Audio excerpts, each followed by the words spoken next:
নমস্কার বন্ধুরা, আমি নীল আর আপনারা আজকে দেখছেন গার্ডেনিং টিপ সঙ্গে নীল। তো বন্ধুরা, আজকে আমরা আলোচ্য বিষয়ে আমরা আজকে এসেছি আলোচনা করতে অর্কিডকে কাঠে মাউন্ট করা কিভাবে করতে হয়। এই যে দেখতে পাচ্ছেন অর্কিড গাছগুলি, এই ধরনের গাছগুলি বেয়ার রুট গাছ। তো এগুলোকে কাঠে মাউন্ট করার ব্যাপারটা। তো বন্ধুরা, এখানে আমি মাপ মতন কাঠ নিয়ে নিয়েছি, কাঠের টুকরো, একটু ভালো ধরনের কাঠ যেগুলো হট করে পচন ধরবে না।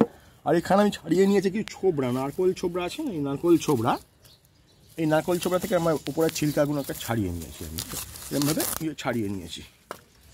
তো ছাড়িয়ে নিয়ে আমি করেছি প্রথমে এই যে মাপটা, এই মাপের মতন একটু পাতলা করে আমাকে এরকমভাবে ছাড়িয়ে নিতে হবে ছোবড়াগুলোকে। খুব পাতলা একটি লেয়ার, একটা একদম পাতলা লেয়ার, খুব পাতলা, বারবার বলছি বেশি কিন্তু না, একদম পাতলা লেয়ারে আমি গাছটাকে ঠিক মাপ মতো বসাবো। এখানে গাছটা মাপ মতো বসাবো, মাপ মতো বসিয়ে সেটিং করলাম, দেখলাম ঠিক আছে একদম। এবার আমি করব কি, সুতলি যে দড়ি আছে,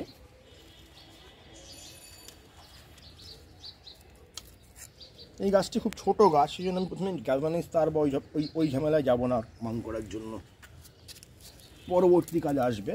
এখন যদি রুট কম আছে, এখন যদি গ্যালভানাইজ তার মারি এখানে বাঁধার সময়, তাহলে চাপ হয়ে যাবে।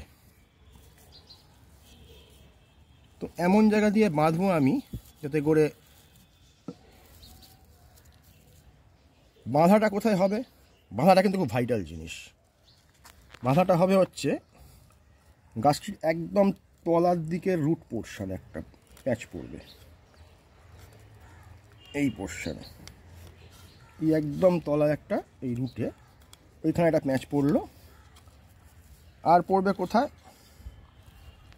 একদম উপরের দিকের রুট সেকশনগুলো আটকে দেবো আমরা এই দড়ি দিয়ে।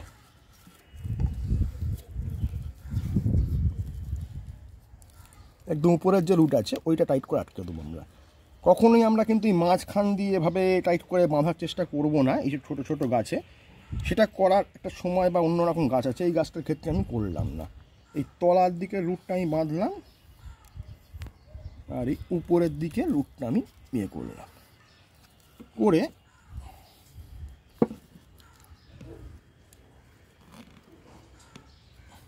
দড়ি দিয়ে ওইটা গিট মেরে দিলাম টাইট করে।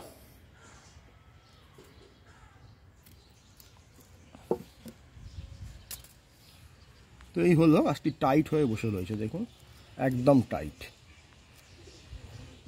তো এইভাবে এটিকেও আমি সেই একইভাবে মাউন্ট করব।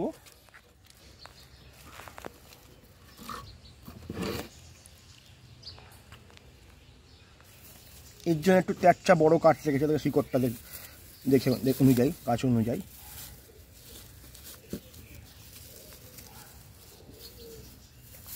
একদম পাতলা একটা নারকোলের ছুটলার লেয়ার দেবো, একটা খুব পাতলা করে একটা লেয়ার, মানে বেশি অত্যন্ত মোটা লেয়ার নয়। তো এরকম একটা লেয়ার দেব, দিয়ে আমি এই দড়িটা আমি আগে থাকতে কেটে রাখলাম।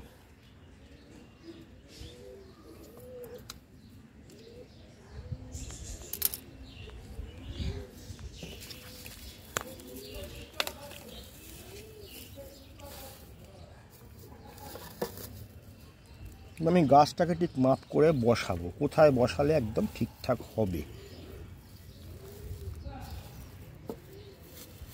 এই পজিশনে একদম জায়গাটা দাঁড়িয়ে গেল ঠিকঠাকভাবে।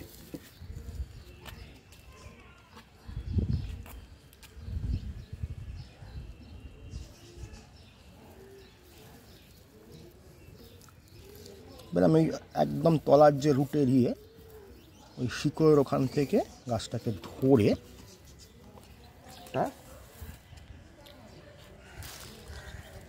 প্যাঁচ মারব।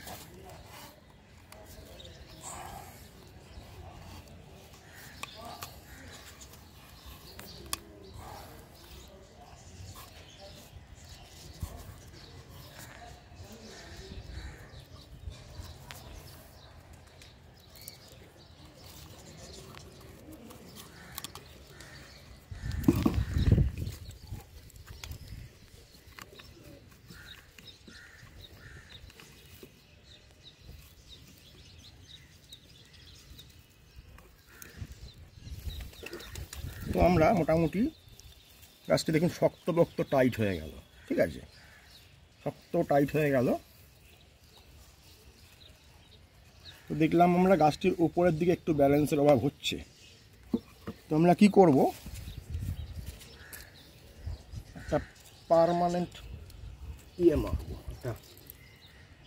এবার আমরা কি করব, এই যে এই সুতোগুলো আছে এগুলো অনেক দিন টেকে এবং থাকবে, এবং যেহেতু গাছটার এখন এই মুহূর্তে ধরার ব্যাপার দেরি লাগবে, তো সেক্ষেত্রে আমরা এই উপর থেকে এই রুটের এই স্ট্রাকচারটাকে নেওয়ার চেষ্টা করব। এই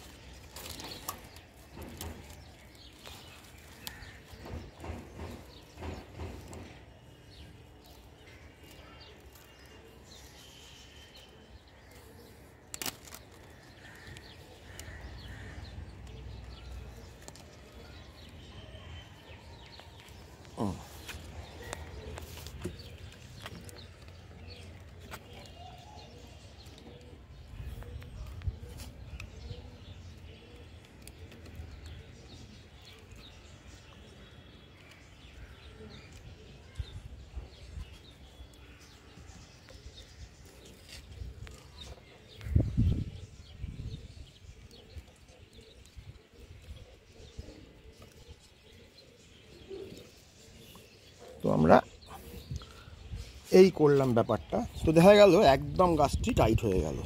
আমরা কিন্তু গাছের এই গোড়ার ওপর দিয়ে দিলাম না, গাছের এই ডালপালা সমেত এই গোড়া এইখান দিয়ে বাঁধা, এখান দিয়ে বাঁধা, এরম কিন্তু করলাম। এগুলো ঝুলবে, ঠিক আছে, এগুলো বিয়ার রুট, এগুলো পরে আমরা এখান দিয়ে আটকে দেবো। এই জায়গাটা দিয়ে একটা এই যে শিকড়ের এখান দিয়ে একটা গাছকে পিছন দিকে আটকে দেবো একটা দড়ি দিয়ে, ঠিক আছে। তো এখানে দু চারটে কথা আনুষঙ্গিক বলার আছে, মানে কীরকম বলার আছে সেটা আমি এই পিছনটা আটকে দিয়ে বলতে শুরু করব।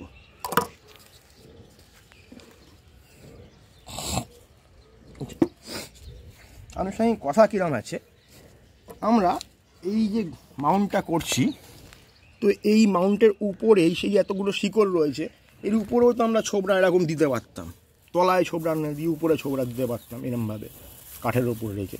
তো সেটা কেন দিলাম না? সেটা দিলাম না তার কারণ হচ্ছে অর্কিড মেনলি পরাশ্রয়ী।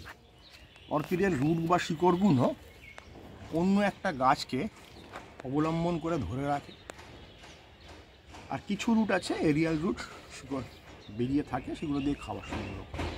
তো পরাশ্রয়ী যে হবে সে তো অন্য কিছুকে অবলম্বন করে থাকবে ধরে, অন্য কোনো গাছকে আমরা ধরে আটকে ধরে বড় হবে। তো সে তার রুটের ওপরে কিছু টলারেট করবে না, সে নিজে কাউকে ধরতে পারবে, চেষ্টা করবে, কিন্তু তার ওপরে একটা আস্তরণ আচ্ছাদন সেটা টলারেট প্রথমত করে না জেনেটিক্যালি। আর সেকেন্ডলি একটা ব্যাপার হচ্ছে কি, আমরা যদি রুটের ওপরে কিছু দিয়ে রাখতাম তাহলে পরে রুটের কি অবস্থা, জল বেশি হয়ে গেলে বা জল কম হয়ে গেলে রুটের কী বিন্যাস বা রুটের কী আমরা কিছু বুঝতেই পারতাম না। এই যে এই লেন্টুলের খুব ছোটো ছোটো রুট, সরু সরু একদম এইখানে যদি জল বসে গিয়ে জল পচে যাওয়ার রুট হয়ে যেতে পারে, উপরে জল ঝুমছে বেশি, আমরা তো রুটটা কী বুঝতে পারতাম না। এটা একটা দরকার। আর সেকেন্ডলি অর্কিড জেনেটিক্যালি কখনোই পছন্দ করে না এর ওপর দিয়ে আস্তরণ চাপা থাকুক, কেননা অর্কিডের নেচারটা কখনোই সে এরম প্রাকৃতিক নেচারই থাকতে চায়, সে কখনোই ওপর একটা কিছু আস্তরণ, এখানে একটা কিছু আস্তরণ তার মধ্যে হয়ে উঠলো, এরম জিনিসটা খুব একটা পছন্দ করে না যে একদম সে ভ্যারাইটি বিশেষ আছে, কিন্তু এরপর তো এই ভ্যারাইটিগুলো তো এরম ধরনের লাগে না। তো সে কারণে আমি এই ধরনের মাউন্টটা করলাম, ঠিক আছে। ওপরে কিছু দিলাম না, তলায় ছোবড়াটা কেন দিলাম আমি, তলায় ছোবড়াটা না দিলেও তো চলতো, কিন্তু গাছগুলি প্রথম অবস্থায় ময়েশ্চারটা একটু ধরে রাখা দরকার, জলটা। তো একটু জল দেবো যখন, শুধু কাঠ হলে এখনও শিকড় ধরেই নি, তো জল দেবো, খানিকক্ষণের মধ্যে জল বেরিয়ে গেল, তখন সে কি করবে, তখন সে শুকনো খটখটে হয়ে যাবে, ঠিক আছে, তার ফলে তার বিপদ হতে পারে। তো এই যে আমরা বাঁধনিটি দিলাম, একটা আপেক্ষিক বাঁধনি দিলাম, এটাকে আপনারা গাছ বুঝে আরেকটা জিনিস সব বলে দিই, গাছ বুঝে যখন এই গাছটা খুব ছোট, একে গ্যালভানাইজ তার দিয়ে ডাইরেক্টলি বাঁধা যাবে না, কিন্তু এই গাছটা মোটামুটি ম্যাচিওর গাছ, ঠিক আছে, একে গ্যালভানাইজ তারে বাঁধা কিন্তু চলবে। একে গ্যালভানাইজ তারে একটা প্যাঁচ দিয়ে রাখতে হয়, কিরমভাবে সেটাও দেখিয়ে দিচ্ছি। গ্যালভানাইজ তারে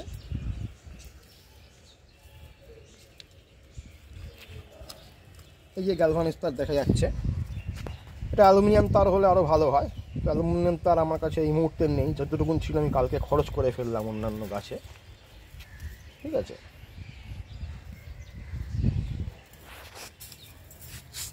তো আমি কিছুটা গ্যালভানিজ তার কেটে নিলাম। এই গ্যালভানাইজ তার আমি কি করলাম,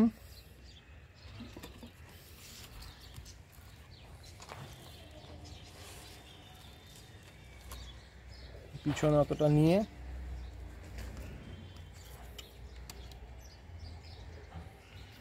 একদম ডিরেক্টলি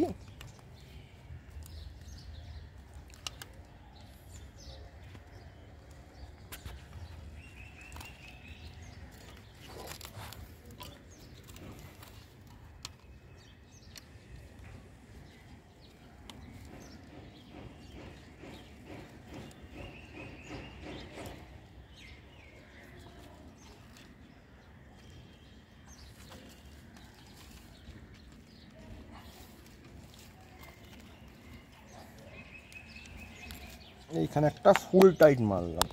তো প্রথমে গ্যালভানিজ তার দিয়ে মারতে গেলে আমার কিন্তু গাছটি এত সুন্দরভাবে সেট করতে পারতাম না। এই সুতলি দড়ি কিছুদিন পরে পচে যাবে বা এগুলো কেটে দিয়ে যে গ্যালভানিজ তার দিয়ে আমি পুরোপুরি সেট করে দিচ্ছি। দিয়ে আমি করব কি, এটাকে আমি উপরে একটি বেঁধে এটাকে আমি ঝুলিয়ে দেবো এভাবে, অথবা কোথাও আমি রেখে দেবো এভাবে, ঝুলিয়ে ধরতে ভালো হয়। বা ড্রিল মেশিন থাকলে এইখানটা একটা ছোট্ট করে ফুটো করে নিয়ে এখান দিয়ে তারটি বার করে ঝুলিয়ে দেওয়া যাবে, পরে সেটা করে দেবো। তো এই হলো অর্কিড কাঠে মাউন্ট করার পুরো নিয়মাবলী। এবং এখানে যেসব রুটগুলো পুরনো মানে ডেড রুট থাকবে সেগুলোকে আমরা কেটে বাদ দিয়ে দেবো। সেটা আগে করলে হতো, মাউন্ট করার পরেও করলে অসুবিধে নেই। এগুলি নষ্ট হয়ে গেছে রুট, তো এই ধরনের ডেড রুট আমরা কেটে বাদ দিয়ে দেবো। এগুলো ঠিক আছে। তো বন্ধুরা, আজকের জন্য এই পর্যন্তই। পরের সপ্তাহে আবার দেখা হবে অন্য কোনো অধ্যায় নিয়ে। ভিডিওটি ভালো লাগে লাইক করবেন, কমেন্ট করবেন, শেয়ার করবেন এবং চ্যানেলটি সাবস্ক্রাইব করতে কখনোই ভুলবেন না।